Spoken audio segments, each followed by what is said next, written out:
வணக்கம். சாந்தி என்டர்டைன்மெண்ட் சேனலுங்க. இங்கே பாருங்கள், எங்கள் வீட்டு தோட்டத்தை இன்னைக்கு காட்டுறேன். பாருங்கள், பாரிஜாதம்.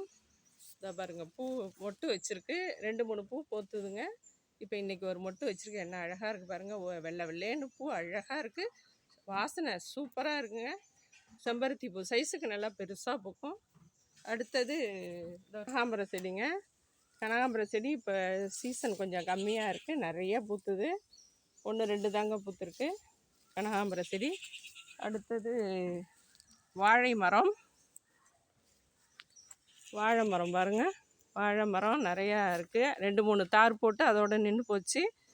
இப்போ மரம் பெருசாகிட்ருக்கு. அடுத்து நிறைய கருவேப்பிலை இருக்குது பாருங்கள், நிறைய கருவேப்பிலை இருக்குது. அடுத்தது பாருங்கள், மாதுளை. அது இன்னும் பூவே வைக்கலை, எப்போ வைக்குமோ தெரியலை. அடுத்தது வாங்க செம்பருத்தி செடி பார்க்கலாம்.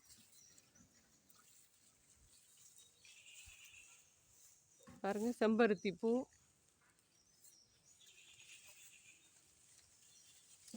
பாருங்க, நிறைய 5-6 பூ தினம் டெய்லி 4-5 பூ இருக்குங்க.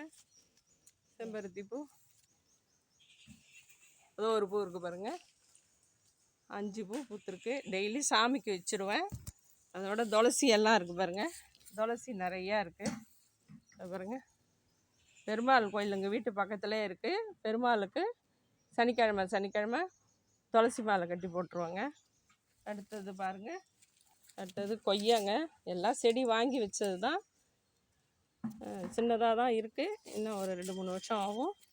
அடுத்தது பலாமரம் பாருங்கள், இது நல்லா மரமாகிடுச்சு பாருங்கள், மரமாகிடுச்சு பாருங்கள்.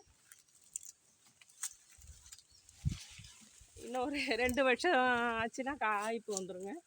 இல்லை 2 வருஷத்தில் பலாமரம் காய்ப்பு வந்துடும். பசலைக்கீரை பாருங்கள், நிறைய பசலைக்கீரை. துளசி, பசலை, நிறைய பசலைக்கீரை. ஒன்று ஒரு நாள் கூட்டு வச்சு சாப்பிடுவோம், பொரியல் பண்ணலாம். அடுத்தது மணத்தக்காளி நிறைய இருக்குங்க, வயிறு புண்ணு ஆற்றக்கூடிய மணத்தக்காளி. இது எல்லாருக்கும் கொடுப்போம். அடுத்தது சுண்டைக்காய் செடி பாருங்கள், அதிக காய்ப்பு இல்லை, வெயில்னால நிறைய பூ வச்சுருக்கு. முருங்கை மரம் ஒன்று இருக்குங்க. இந்த சைடு கொஞ்சம் முருங்கை மரம்லாம் இருக்குது. ஒரு தென்னை மரம் வச்சுருக்கோம். டிசம்பர் செடி இருக்குங்க. எல்லாம் இருக்குது. வெயில்னால பூ பூக்கலை. எங்கள் வீட்டு தோட்டம் பிடிச்சிருந்தா கமெண்டில் சொல்லுங்கள். லைக் பண்ணுங்கள், ஷேர் பண்ணுங்கள், சப்ஸ்கிரைப் பண்ணுங்கள். தேங்க்யூ.